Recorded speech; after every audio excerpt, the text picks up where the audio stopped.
Good evening and welcome to Friday's edition of the Regional News.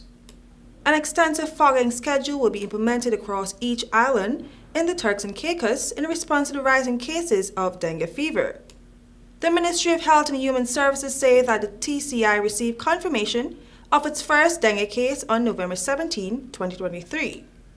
Since this time, through raised awareness with the public and healthcare providers, testing has increased with 13 confirmed cases of dengue being identified to date with a further 74 suspected cases.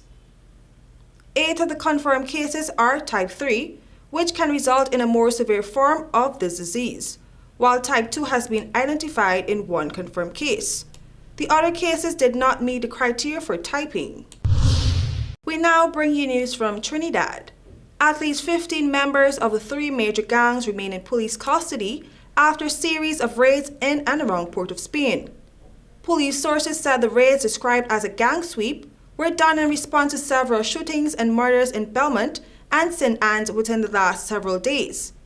Police said the exercise began just after 12 a.m. on Thursday as officers descended on several parts of East Port of Spain, Laventel, Beetham, and Sea Lots, running up the suspects.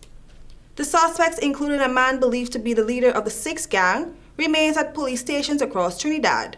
Those arrested, sources said, are suspects in several murders, shootings, and robberies and are expected to be placed on identification parade. The exercise was sanctioned by Police Commissioner Earl Christopher and led by Deep CP Intelligence and Investigations Kurt Simon, among other officials. 2 teenagers who were best friends were gunned down in Bon Air Gardens, Arouca. Residents described the killings as senseless, as they insisted that the 2 could never be targets, but quote-unquote were in the wrong place at the wrong time. The 2 deceased are Alan Jones, 18, of Cuckoo Drive, Bon Air Gardens, and Anem Prasad, 15, of Emerald Circular, Bon Air Gardens. Jones, who had been a recipient of the military-led academic training program, was unemployed and had been living with one of his neighbors, while Prasad was a student of the Diego Martin Secondary School.